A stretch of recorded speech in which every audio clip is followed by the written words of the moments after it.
The following episode is brought to you by Slater's 50/50 and the Vegas Beer Guys.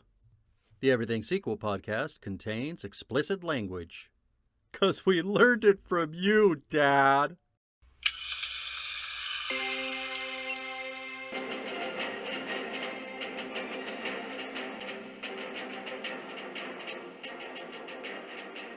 Hello and welcome to the Everything Sequel podcast, the Superman edition. My name is Mike Shantz of the How Dare You Awards. With me, as always, is Tom Stewart of Lonesome Whistle Productions. Say hello, Tom. Father! That's a perfect beginning. Ladies and gentlemen, we are talking about the Superman sequels today. We'll be talking about Superman 2, but it's worth noting, talking about why are we bringing up the Superman sequels at all, Tom? Why is this the perfect set of sequels to start with?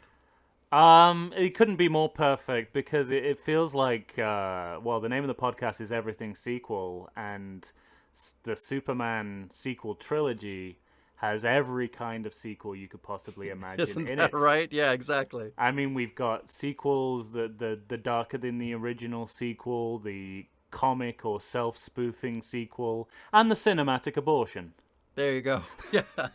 You have the sequel that some people consider better than the original, too. That's right, yeah. So you go from better to the original to the cinematic abortion in just a few movies. I mean, we can't pick a better place to start, right? I don't think so, and it's interesting thinking of.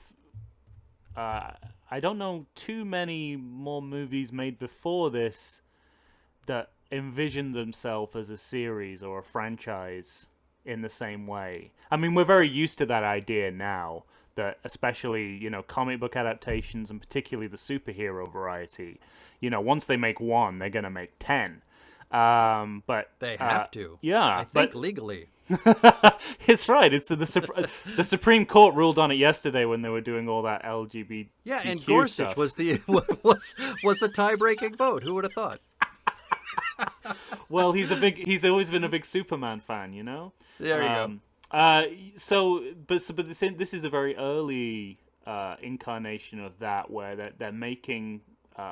They made the first two movies back to back. So they knew as soon as they begun that they were going to make more than one, that they were going to sequelize this story, and that's very interesting because that was not really the case with a lot of movies. Then a lot of the time it was either an afterthought or contractual. It was the studio wants another one because it made a lot of money.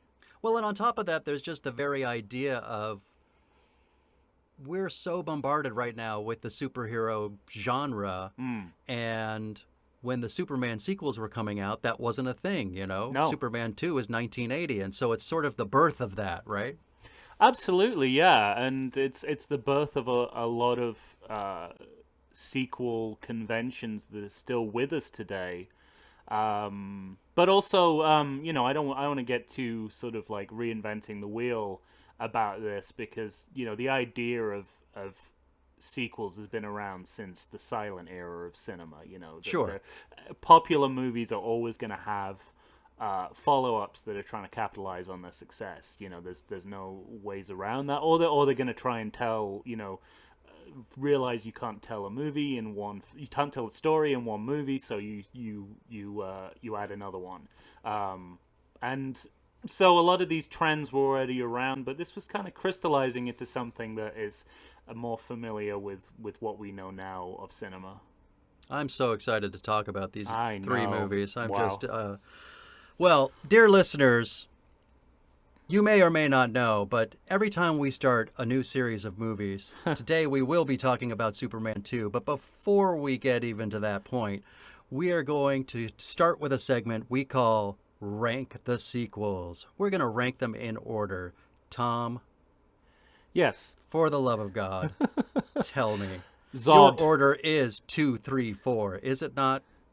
It's Zod. Best to worst, 2, 3, 4. For the love of Zod. In the interest of having a healthy discussion. Tom, don't upset me. No, I genuinely would go 3, 2, 4 with this series, Oh and my goodness gracious. and I will give you my. Throngs of people are crying out in pain as they hear this. But not for the reasons you would expect. All right. Well, I'm going to let that pass for now. Obviously, we're going to be getting into this in a moment. Well, Listeners, what's your ranking then? I told you, it's 2, then 3, then 4. They are in order. It can't even be argued. I can't wait to mop the floor with you over these 3 episodes we're going to talk. You challenging me to a Christopher Reeve style. Actually, Christopher Lee Battle would be- against himself. battle against himself and or a small rat-like man in a diner. It is a great scene, and it is from your personal favorite Superman sequel. However, It's actually my favorite scene 3, in that movie. 4. I agree with you. Well, listeners, obviously, episode 1, we're already disagreeing, but we have a next segment. In our segments, we have to declare whether or not these movies are good or bad. You're going to have to be able to back it up, Tom. So, Superman 2. Can we Yes. agree that's a good movie? Yes. Excellent. Superman 4. Do we agree that's See you a next bad week. movie? We're doing that with everyone, aren't we? Superman Yeah. 3? No, Superman No, 3 is... I'm saying I skipped 3. Superman 4. That's a bad movie, isn't it? Oh my god. It is okay. In the form that we all saw it, yes, it is a bad movie. But there is a movie out there. Well, not out there anymore. But there is a movie that it could have been, a movie that was actually filmed but never released. That would have been a good movie.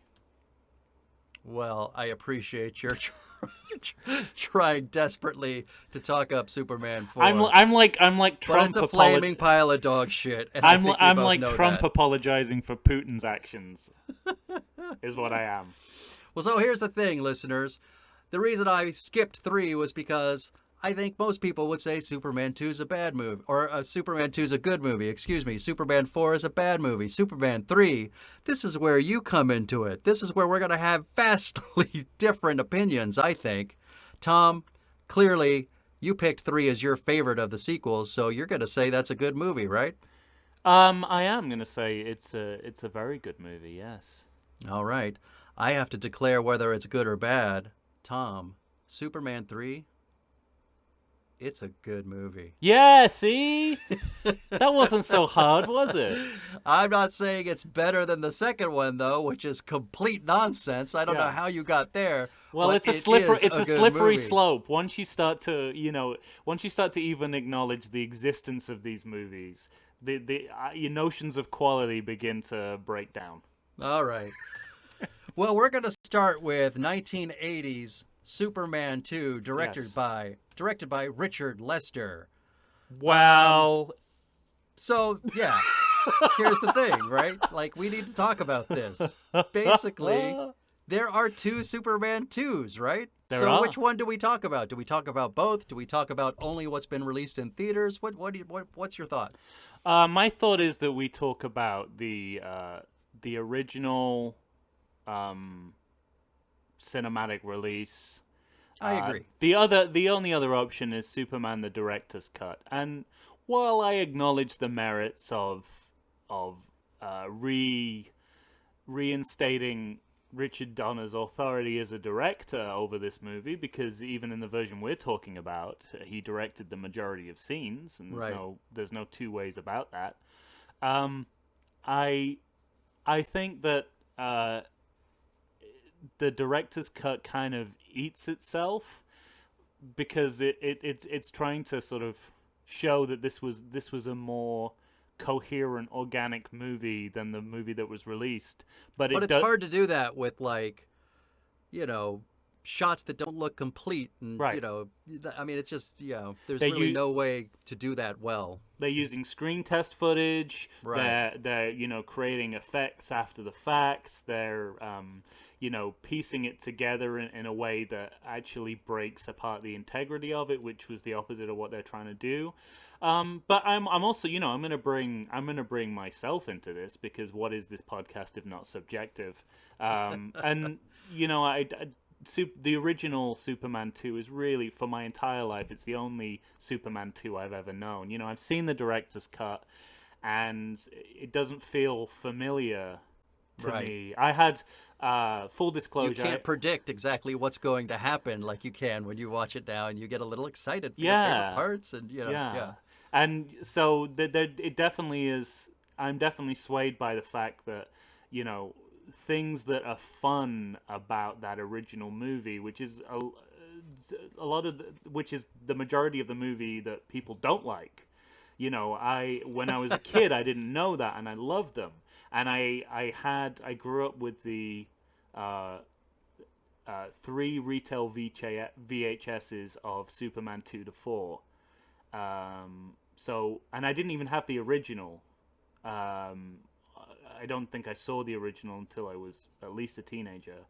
But I watched Superman 2 to 4 ad nauseum for about 2 years. So not only are the sequels the only Superman I ever knew, but the Superman 2, the original cut, is the only one I will. You grew up with, Yeah. you love, you. Yeah, and so reminisce so about. nostalgia prevents me from objectively considering the director's cut anything other than an attempt to restore someone's reputation, and it doesn't need restoring. If Correct, yeah. you can there are ways, if you piece it together from behind the scenes production stuff, you can figure out what Richard Donner directed and what Richard All right, Lester I did. agree. So we're going to be looking at the theatrical release directed by Richard Lester. Tom, Yes. can we talk Yes. about the first 5 minutes of Superman 2? Yes. So, listeners, if you've seen Superman 2, you know that they'd make a decision to show you all of Superman 1 again in the first 5 minutes. Even before that, we have a cold open.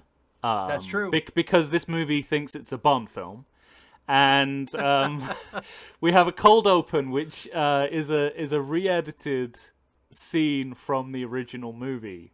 And actually, in the timeline, it starts before the first movie starts. Yeah. So right. we're starting before the cold open of the first movie, and they had to somewhat re-edit the scene to take Marlon Brando out because he refused to come Because he back. refused, right. Yeah, playing Superman's father, Jor-El.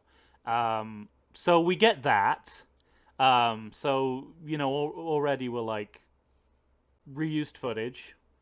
Then we get into the credits, and you start to think, okay, I'm ready to see where the story goes from here.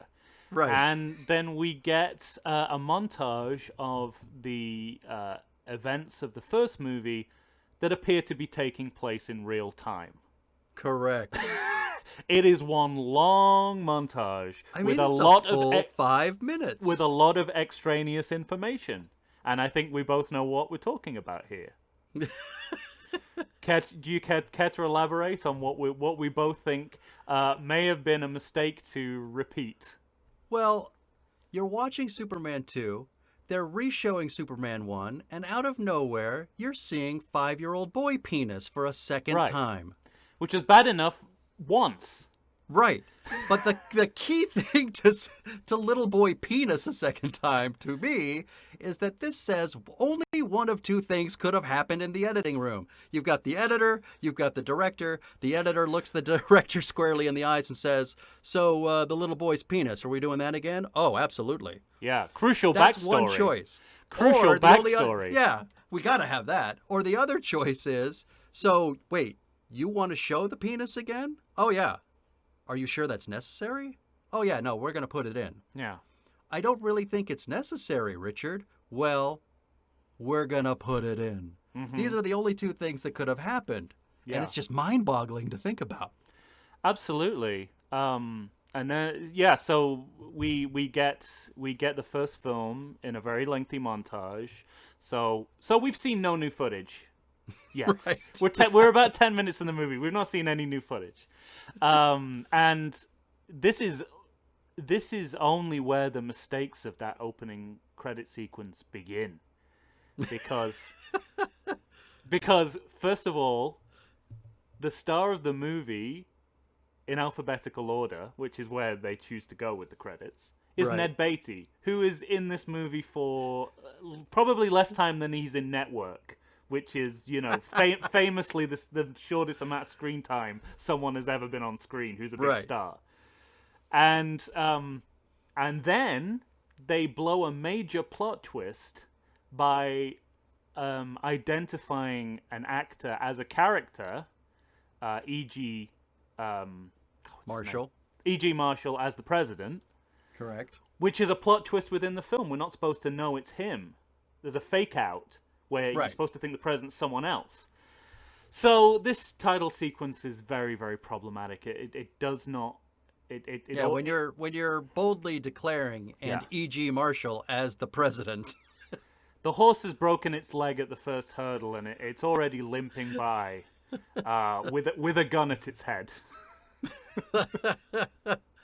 Well, I mean, dear listeners, we haven't even started this movie beyond the credits, and we're going to have to get back to you after this break, and we'll get into the rest of the movie right after this.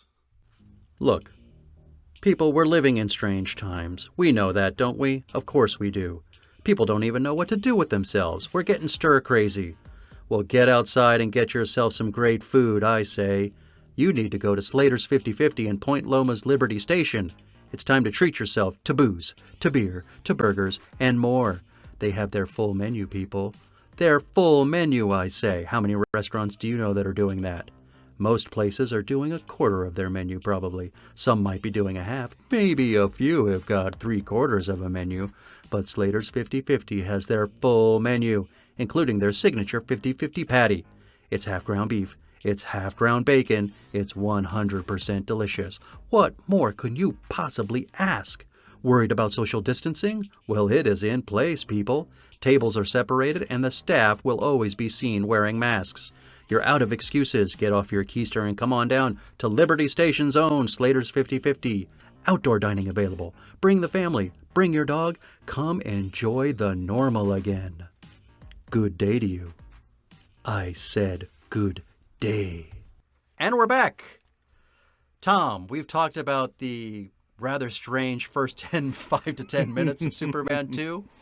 Let's get into the meat of the movie. Where do we start? We go to Paris, don't we? We go to Paris. Again, this Bond film fetish that Superman 2 has continues on, and we have what seems like a cold open happening after the credits. So this is a second cold open. This is a second cold open that's kind of officially the start of the movie. It actually begins with Clark Kent throwing his hat on a stand like Sean Connery in the Bond movies, but that's another matter.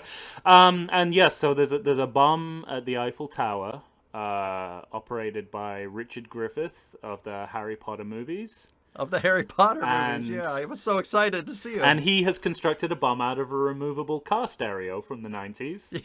And some chewing gum, and he's about to blow it up, and Lois Lane, Margot Kidder, is there. Now, this really could be, for me, a scene from a Bond movie. If you cut out the shots of Superman flying to Paris, that would still belong in Moonraker, but any other Bond movie that would sort of look out of place. Yeah, it's a strange way to start the film. It is a reshoot. It was one of the ways in which it's all Richard Lester. All Richard Lester. But it just seems like nonsense to me. I'm watching Margot Kidder as a reporter, and the one thing you're supposed to do as a reporter is not put yourself into a story. Mm-hmm. And what does she do? She crawls underneath an elevator and gets on top and starts running amok. She does, yeah. After duping the worst French cop I've ever seen in cinema. Absolutely, it's quite a feat for her to be so so transparent given her job. Yeah, at one point she says, How did I get myself into this? And I thought to myself, by being an idiot, Lois. Well, I mean, maybe the cop was distracted by the soft focus of the sky around him. Maybe it was messing with his eyes, and she managed to slip by him because they employ some incredible blurry focus to hide the fact that it's. I think they filmed it in winter, and they were trying to make out that it was summer, so they just. And essentially, this whole Paris scene is just a setup for a new way, which is essentially the exact same way to release our prisoners from the prison jail, correct? Yes, because Superman doesn't care about space, so he's quite happy to throw, as we'll see in later sequels. Yeah, we'll be talking about it in every sequel. Space is his garbage dump. He deals with problems on Earth by throwing garbage into space, nuclear garbage into space, and that's exactly what he does here. And yeah, that's the kind of setup, but it's a very elaborate way to do it. It feels, going back to the Bond film thing again, it feels very modern. It feels like we're getting, terrorists, European terrorism, which was like the big thing of the 70s. Well, and also you notice things like, speaking to what we talked about in the introduction to our podcast here, we talked about looking at things through a new lens, considering everything that's happening. The very first thing you see on the Eiffel Tower is, a Japanese tourist with a huge camera. Yes. Yeah, they're not pulling their punches. When you watch these movies from the 80s, I mean, like, everybody is reduced to the largest stereotype. They're not pulling their punches when it comes to stereotypes, we haven't even got to the Italians selling the replicas of the Tower of Pisa yet. Oh, well, next episode, Superman 3. Stay tuned, listeners. Good grief. So it's a very weird add-on, and I think that they're sort of trying to make things feel very contemporary, very kind of very, very relevant. But in doing so, I think again we're like it again. It feels like the movie hasn't started yet. Yeah, right. So really, the movie doesn't start until our villains are released. Yes.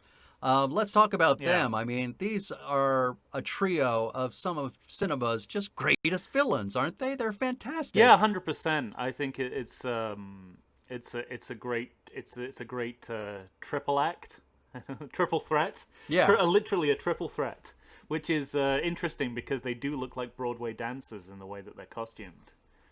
They look, yeah, exactly. Terrence right. Stamp as Zod. Also, like, say their names together, and it's a great tongue twister. If you're an actor, you just keep saying General Zod Ursa Nan.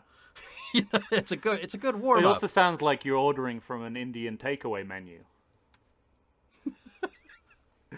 I'll have an Ursa Nan and anyway.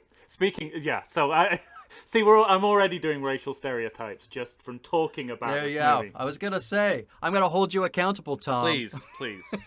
You know who else who should be held accountable is the filmmakers who decided to introduce us to these three villains by having them just straight up murder three innocent astronauts.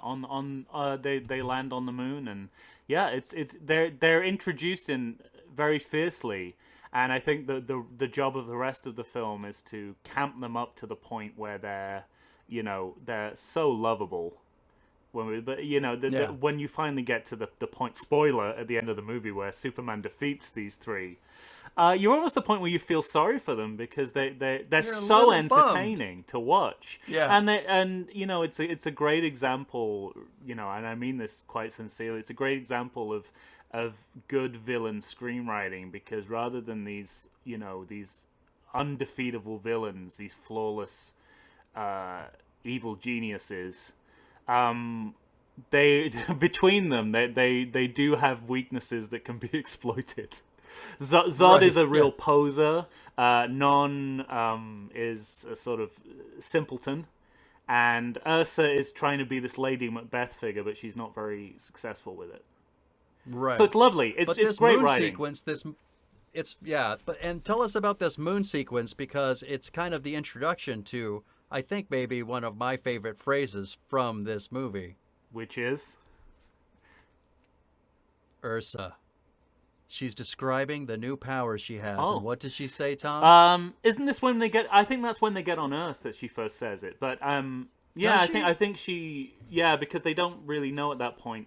Yeah, I remember her ripping off the thing off the guy's suit. she says, "Well, This is I love the moment too because Zod figures everything out really quickly. Yes, like he does. he deduces this shit fast. He's like, when we're in an atmosphere close to one sun, a yellow sun, this is what happens. yeah." It's so we have this, Not a great Zod impression, by the way. it's better than Gene Hackman's Zod impression later in the movie because he thinks that Terrence Stamp is Scottish. Right. No, it's yes. So we have this moon sequence, which is very camp. There's a lot of foil, a lot of You get to see John Ratzenberger. John you get to see Ratzenberger. Cliff Clavin. There's a lot of mustaches. People talking about male-on-male relationships. It's an interesting sequence.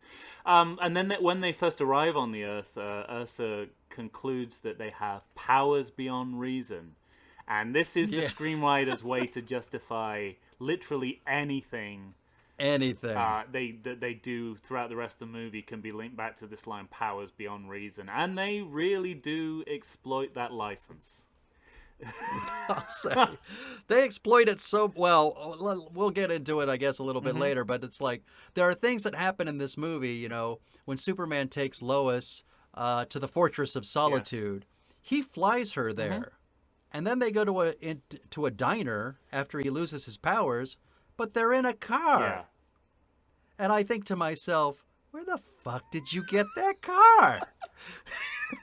And I just respond, powers beyond reason. Actually, you found the one instance of the movie where he doesn't have any powers. Right. True. So and yet miraculously he gets a car. So yes, you're right. The screenwriters have powers. Fun beyond fact reason. in that scene when they are driving up to that diner, you get a little Hitchcock moment because it's Richard Donner walking past the car. And then and then Pierre Spengler comes on screen and fires him in front of all the cast. Right. Yeah. Which is apparently not that different from what actually happened. While we're talking about Richard Donner, we're sort of getting into the part of the movie that involves Gene Hackman as Lex Luthor, and Yes. this is the easiest way to see what scenes Richard Donner directed is to say, is Gene Hackman in them? Because Gene Hackman categorically refused to come back for reshoots. He was replaced. He was for the scenes that they needed Lex Luthor in. They filmed a replacement actor in long shot, and and then dubbed him. then dubbed him, and the actor. But I mean, with somebody impersonating.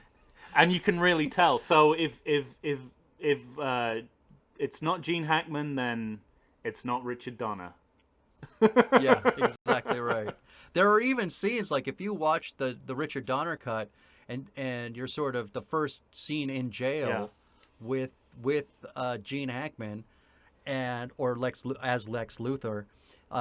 He and Otis are walking past. They're in the prison laundry, right?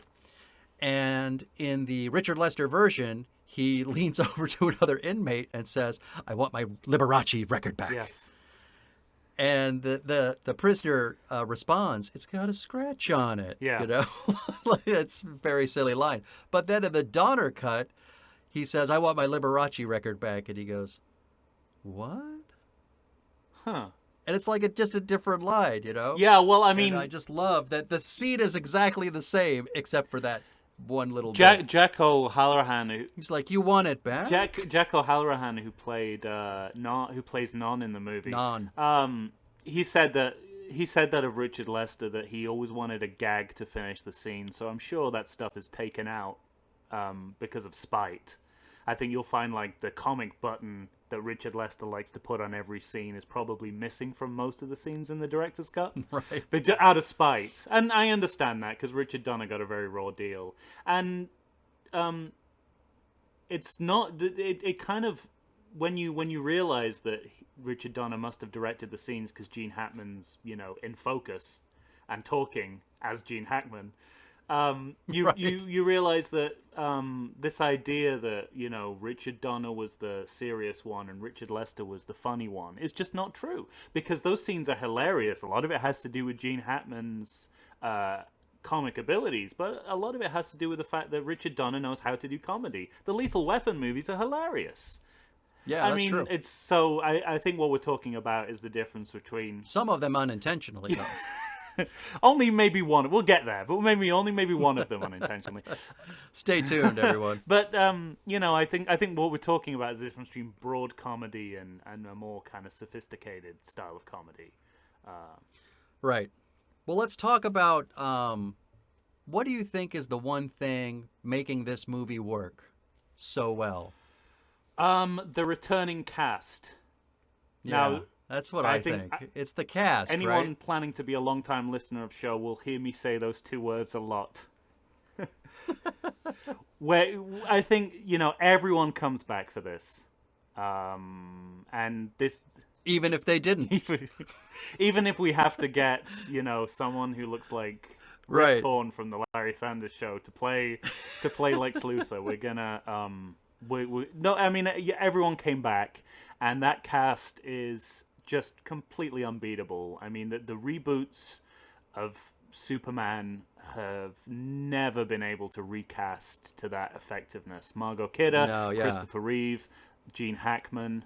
They're Terrence Stamp. I mean, they're the perfect renditions of they're these just characters. like, yeah, the perfect casting, people at the height of their powers kind of a thing. And they're allowed to act. They're allowed to do their best acting as well. I mean, that's a huge Yeah. thing. And both Richard Donner and Lester, although they have huge differences as directors, they both gave the space for the actors to sort of do their thing, and it really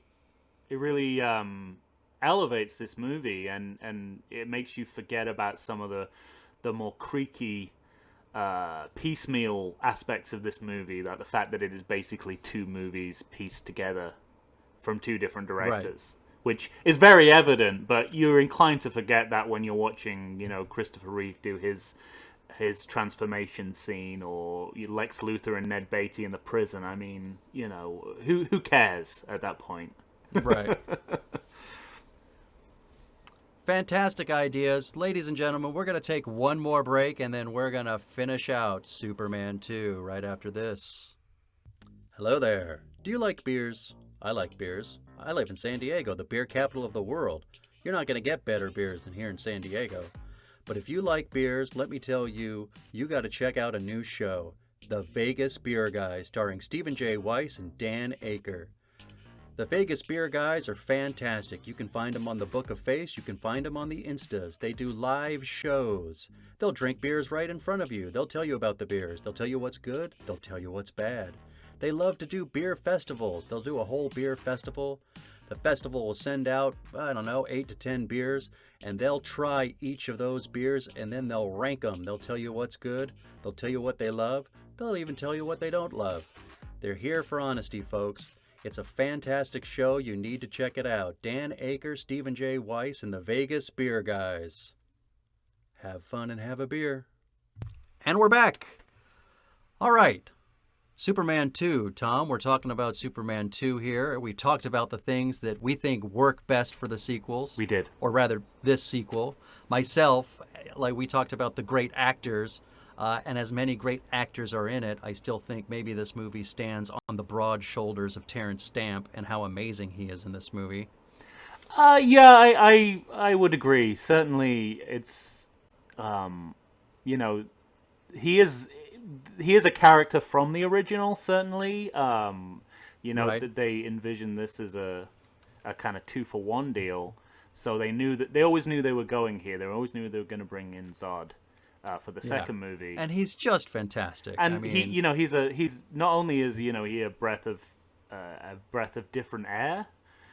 He gets to interact with the villain of the original movie, Lex Luthor, and their interplay is one of the best parts of the movie. Yeah, it's fantastic.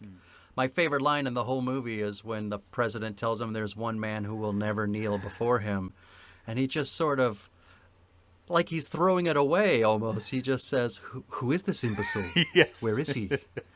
You know, he's so dismissive. He's so fantastic. Everything he does is wonderful in this movie. He does a lot of eye rolling, which is really wonderful. I think this is the beginning. Plenty of putting up with Ursa and Non, you know. To me, you know, he would go on to Terrence Stamp would go on to do Priscilla, Queen of the Desert, and I wonder whether this is like the beginning of him emerging as this camp icon, because the way he plays the role, it you know, it's fearsome, but also it has this kind of this very camp humor about it. Right. I mean, how could you be menacing and comical? Yes, exactly. I mean, you just have to be the best of the best. Exactly. Well, speaking of the best of the best, let's go the other way. What do you think does not work in this movie? Because I can tell you for myself, one thing that has not aged well in this movie for me is a framed photo of Bill Cosby on the wall at the Daily Planet. What the fuck is that doing there? Even at that time, yes. Why is Bill Cosby on the wall in Superman 2? Explain it to me so I can understand. Well, I don't know. You'd have the explanation. You explained it to me when we talked about this, but I've already forgotten because I'm trying to deny that this ever happened. But there's a prominent picture, a photograph of Bill Cosby in the background of the Daily Planet office. And, you know, I mean... Doesn't age well, to say the least. Well, yeah, I mean, I guess it's one of those things that you can't necessarily predict that it will be tainted in such a way.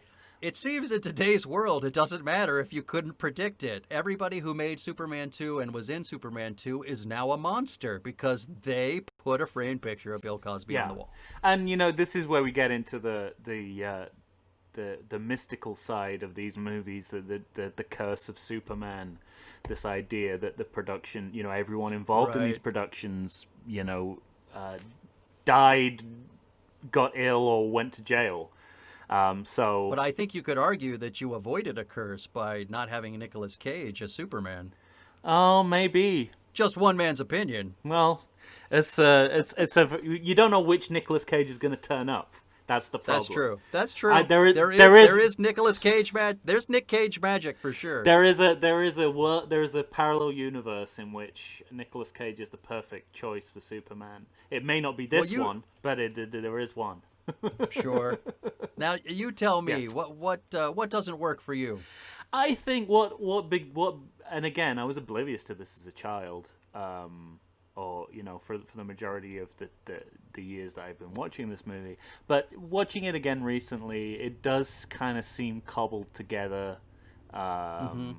It doesn't hang together. A little disjointed. It's very disjointed. It doesn't hang together very well. You can sort of see where the seams are between the main part of the movie and the reshoots.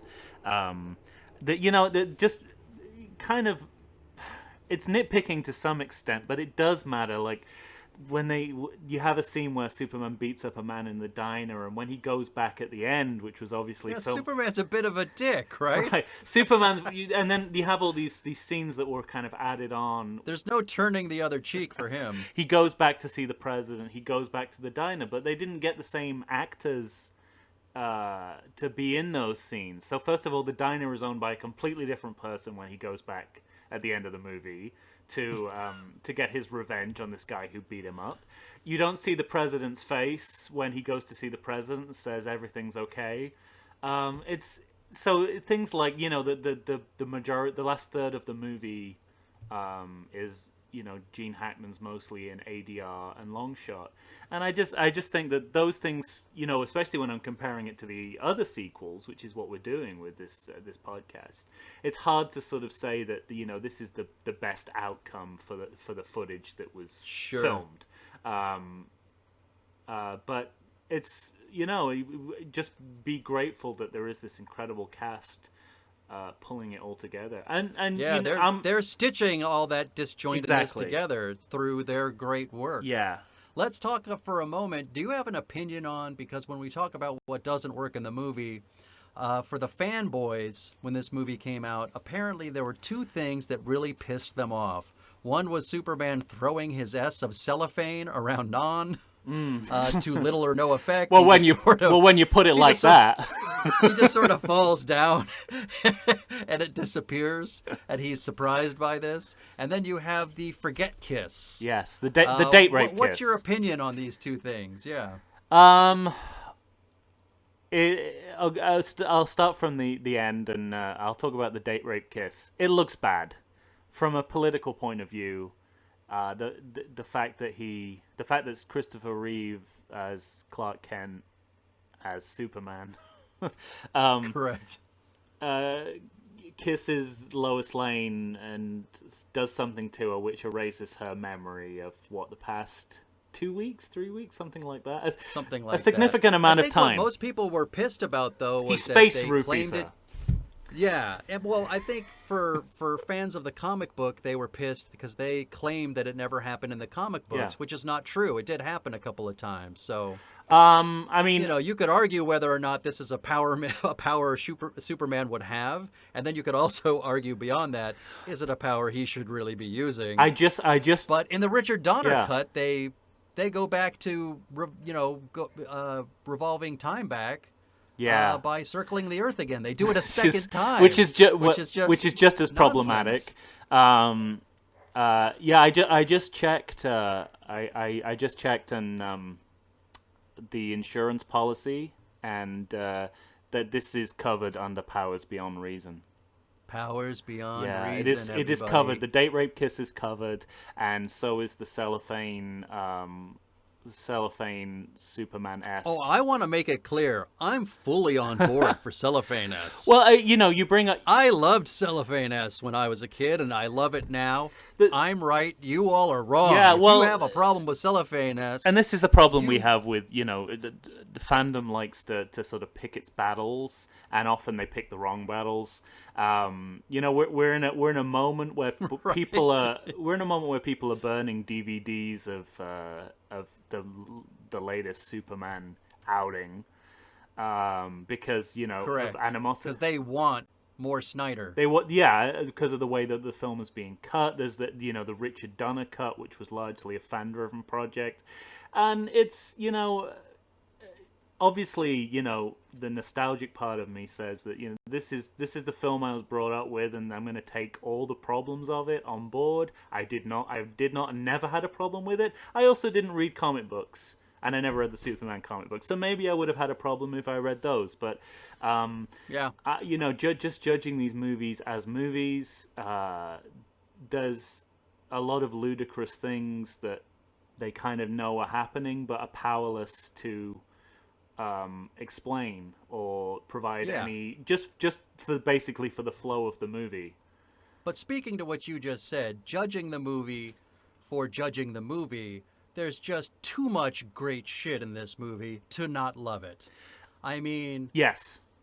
you put all the ridiculous stuff aside, put Paris aside, put a 5-minute with a second viewing of the boy penis aside. Yeah. Put all of that aside, and you have 3 great villains, 1 great hero, a great supervillain in Lex Luthor.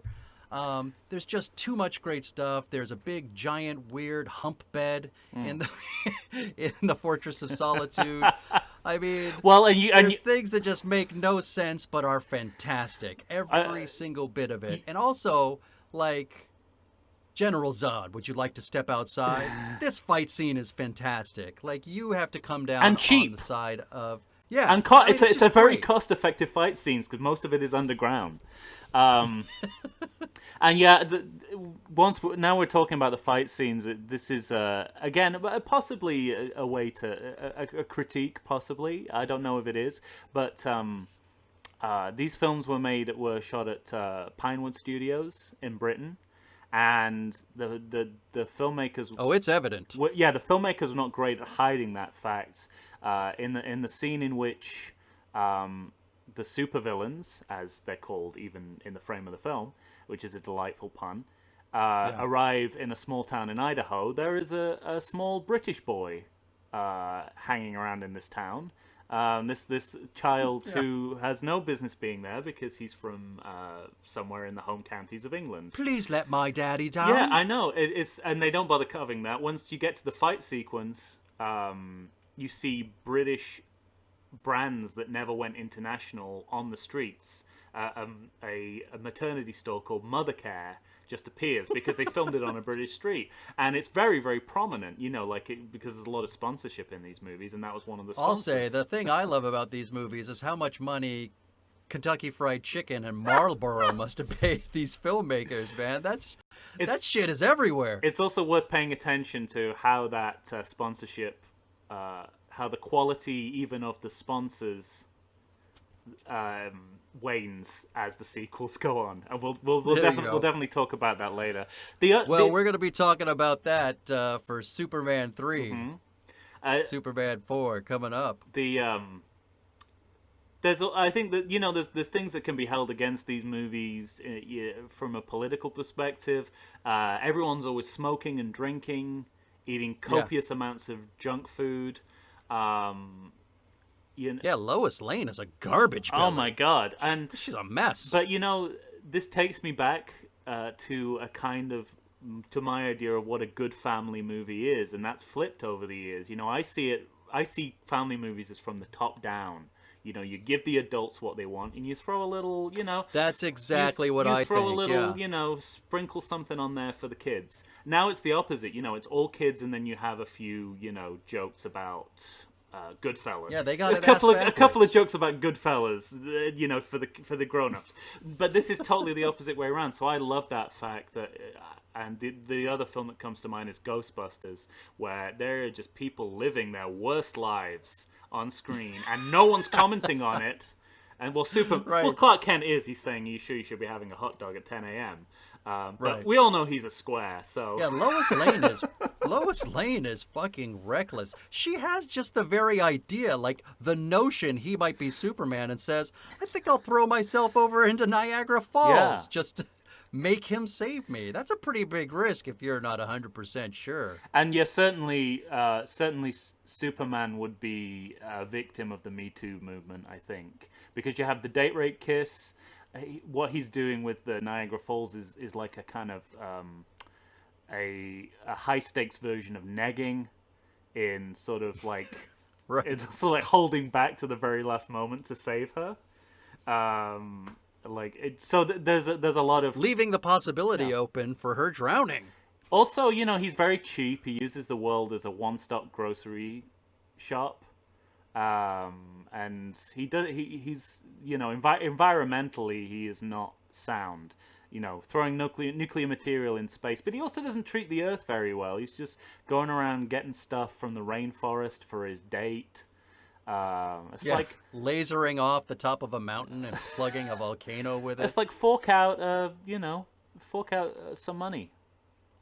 Well, Tom, we're starting to allude to fantastic things to talk about in our next sequels, Superman 3 and Superman 4. Yes. I think we're going to leave it there for now. Ladies and gentlemen, stay tuned. Stick with us tomorrow. We're going to talk about Superman 3. My name is Mike Shantz of the How Dare You Awards. With me, as always, here is Tom Stewart. We're going to say goodbye. Tom's from Lonesome Whistle Productions. Tom, are you ready? Am I ready to hear Richard Pryor scatting about rapists? Oh, yeah. We'll see you tomorrow.